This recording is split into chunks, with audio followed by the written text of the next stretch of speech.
Hey guys, so today we'll be going over our updated 8.5 Jewelry Bonney deck profile. With ST16 coming out, we did get some extra support. We did go undefeated at our locals and taking home another winner card.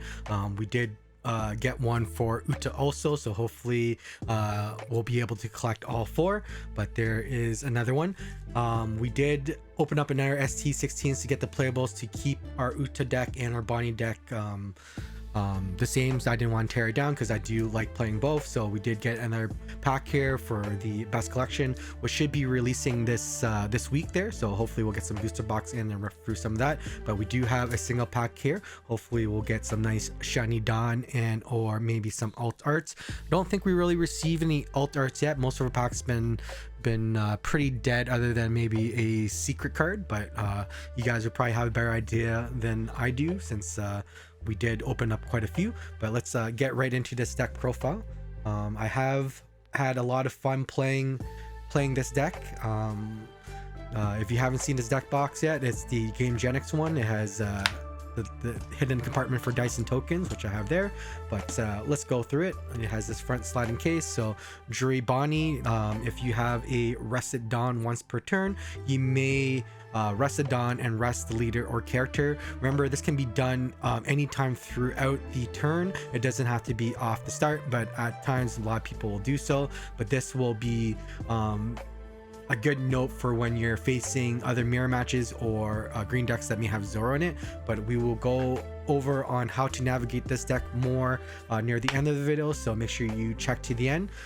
If you guys haven't heard already, we do have a big announcement. We are now an official affiliate with 401, so if you want singles or need singles, you can get a 5% discount code at checkout using MK27 hobbies, and then 5% use it for all your orders. Help support the channel for future projects and also future giveaways.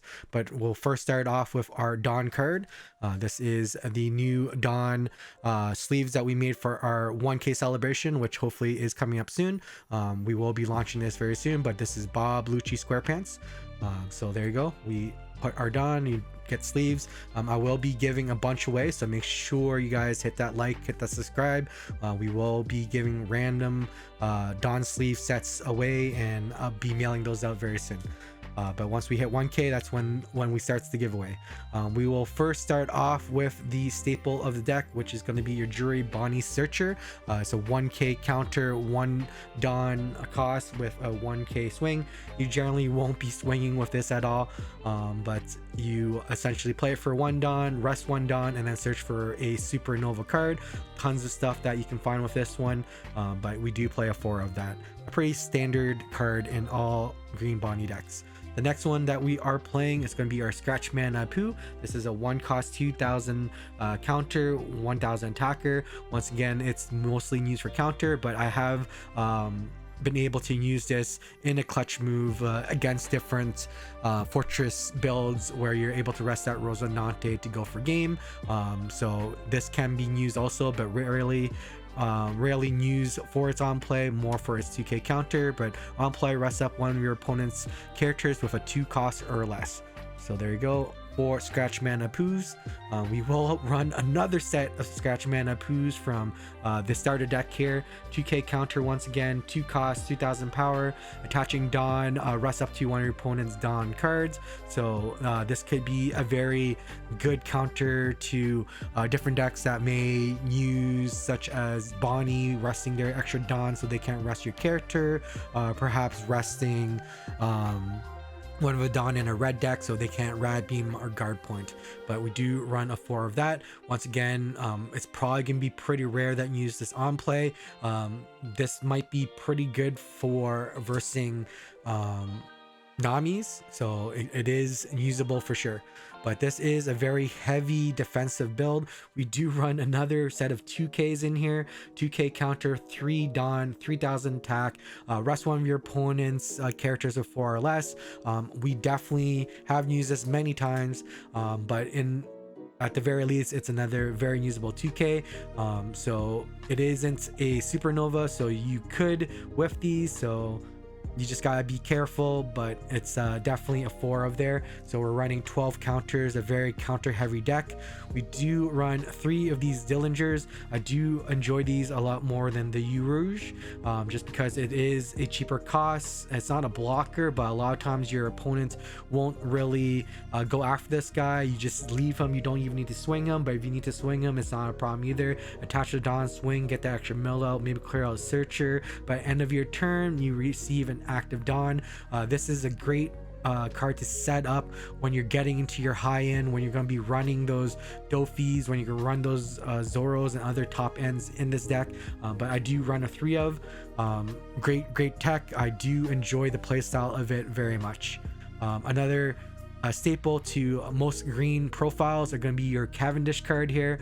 Your Cavendish is just going to be a 5 cost 6k swinger, 1k counter on play and when attacking. If your leader is a supernova, which you should be if you're running a Bonney leader, you return set up 2 more Dawns. So essentially when you on play him, this man costs you 3 Dawn to play, and then if you can establish this and protect him, you can swing and just regain 2 Dawn to allow you to do that Bonney search again, or Bonney rest, and or perhaps being able to have that extra Dawn when you drop like a 9 drop if you're not evens when you start the encounter. But we do run a 4 of Cavendish, so a strong card. The next card we are running is going to be our Carrot card, which is a 3 of, a 5 cost, 6,000 power, 1,000 counter. On play or when attacking, you're able to freeze up to one of your opponent's 7 costs or less. A very strong card. If you can establish like 2 of these, like play 1 and then swing that leader or clear board and freeze one of their 7 costs, which is very versatile in being able to lock down many different characters, because you can't touch the high end, but if you're able to just control that board a little more, this is strong. You play 1, freeze 1. Next turn, you swing, you freeze 1, maybe bait out some counter off of their 7 cost or some of their other mid-range, try to mull cards, and then just play another Carrot, freeze another one. So you have two board freezes, and then you just keep you can keep swinging, keep freezing, and then this allows you to control the board, perhaps using your high end again, and works great even if you don't have blockers. But we do run a 3 of the Carrots. The next card we are running is the Jewelry Bonney, a 3 of.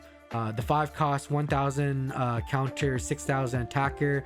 On play, you're just able to freeze one of your opponent's characters that's rested at any cost. So if it's a Jack, if it's a Zoro, if it's a Moria, just automatically lock them down. Or you're even able to mess up your opponent's curve by locking one of their Dawn down. Great against Black Yellow Luffy.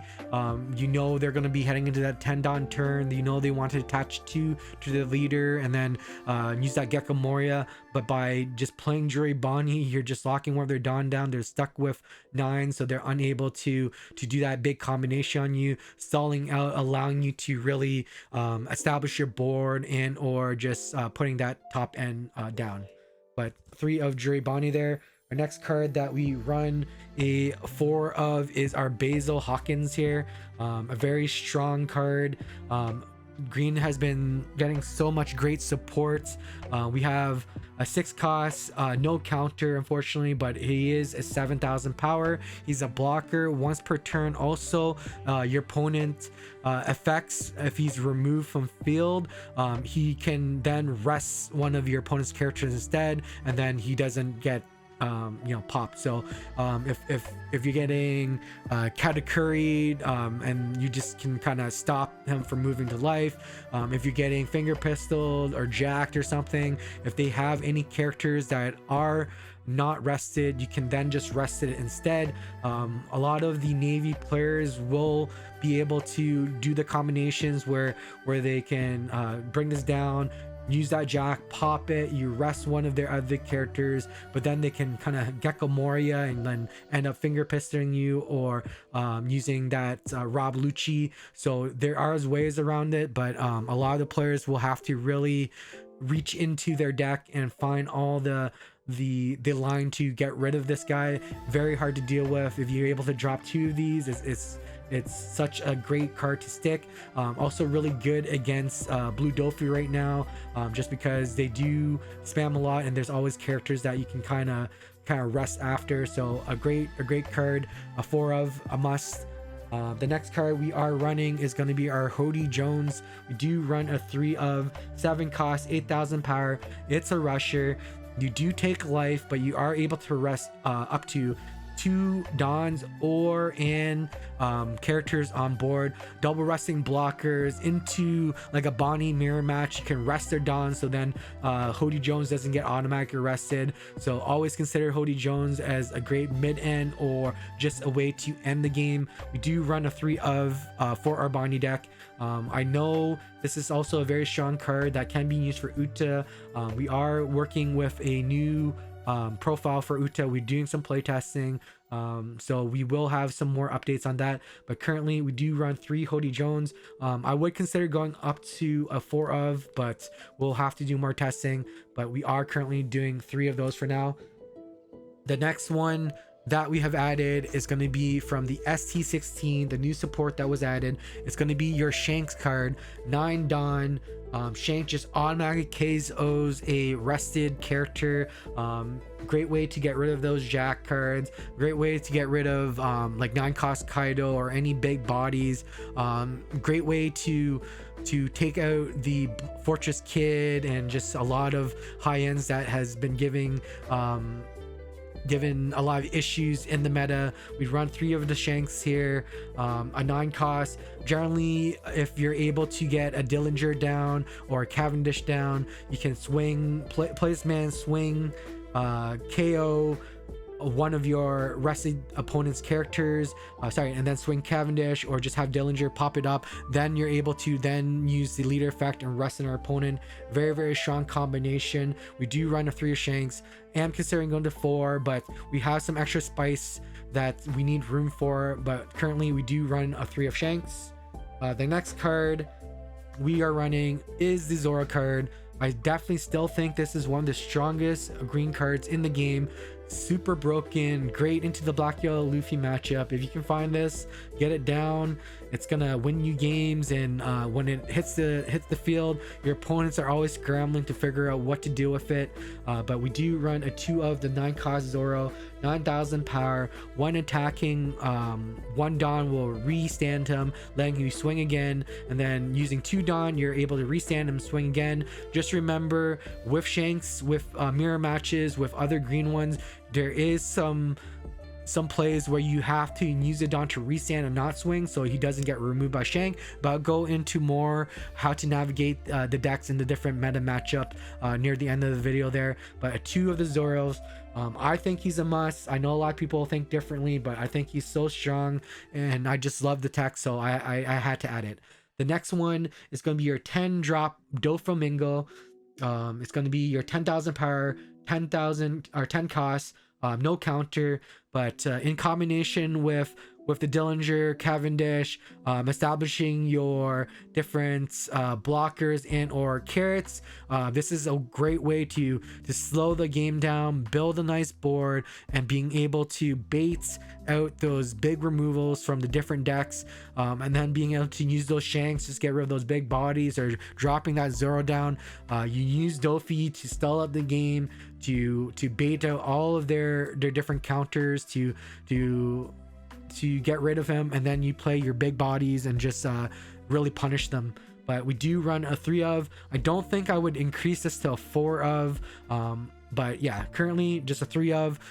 Great tech, a lot of high end in this. It's a very aggressive deck. We're into our events now. We do run a 2 of the Electrical Luna, another great tech card. Just being able to get a trigger, resting one of your opponents just to slow them down, stop that onslaught. And essentially 3 Dawn, you just freeze any of their rested characters on board, 7 costs lower. It just slows the game down, allows you to establish perhaps like a Cavendish or a Dillinger, or just essentially give you an extra turn to mull up more cards before you're able to play those top ends in your deck. The next card in the deck profile, the last one actually, is going to be your 0 cost, because the side of justice will be the whatever side that wins. A 0 cost pitching a card. Sometimes you just have a lot of high ends that you may not need, so this is a great way to add that counter. It also has a trigger that will rest one of your opponent's 4 costs, so once again, just being able to take that off trigger, rest something, stop their swings, use that electrical luna. A great way to eliminate a lot of the high end that you may not need, because sometimes you just don't need those multiple Dofis. You probably will want some more of those shanks for sure. Hody, you can probably pitch some, but also if they're just keep reestablishing stuff, Hody is a great way to just clear the board and just get that extra pressure on. But that is the deck profile. We will go through over how to navigate it. Generally, opening hands, you are going to be looking for a Jewelry Bonney. You definitely want a Dillinger if you're able to find it. A combination of anything else, such as a Hody, just because he isn't a searchable. A Zoro facing into like a black yellow Luffy is always probably a must. It's not needed just because you have so much to really spam your board and just put that pressure on that it may not be necessary to do so. If you find that Shanks there, I do love having that in there. Any combination of these, even with like a Cavendish, anything mid-end, you're probably gonna want, and then just, you know, keep that. You want mulligan for these cards, definitely. I do love that Dillinger play, just because on your second turn you're just automatically getting that extra Dawn, so you play him. If you're playing if you're playing on your second turn as odds, then you can play this for 1. On your next turn, you can play this for 3, swing your leaders, restand it, establish both of them, ready to search for the next turn, and then just kind of punish your opponents. Other matchups that will be a little tougher for this one, but it's not too impossible, is definitely going to be your obviously Lucci. With Lucci, it's always going to be a difficult matchup, unless, you know, if they see if they high roll you, they're always gonna have that have those removals. It's definitely gonna be difficult, but essentially what you want to do is kind of find those Basil Hawkins, establish Basil Hawkins, so it forces them to really use a lot of their resources to clear out these cards, and then stalling out with your Dofis, just building that board, forcing them to really use a lot of their resources to remove it. Then if you see a Jack, you're just gonna know that you're gonna be shanking them after. Once you kind of draw out a lot of their counters and whatnot, you're gonna want to then play that Zor card. If you get to that 9 Dawn turn, and you have like a Dillinger or a Cavendish established, or like a Basil Hawkins, or if you have the board pretty clear, you're able to really be healthy. You can play that Zoro early, just because they will be focusing on removing it, but you're always good to bait with the Dofis and the Basil Hawkins for sure, just so they're using their resources and counters to try to get those removed. Against a Navy deck, you for sure want to really not put the key cards into their trash, so always ask questions, or always ask to see their trash, to make sure that anything that you would potentially be giving back into their trash isn't already there. So let's say if they play a Rob Lucci and there's no other Rob Lucci in trash, you may want to consider not adding it back into the trash, so then they can't use Gecko Moria or Rebecca's or all their other mechanics to bring that back into their hand and playing against it.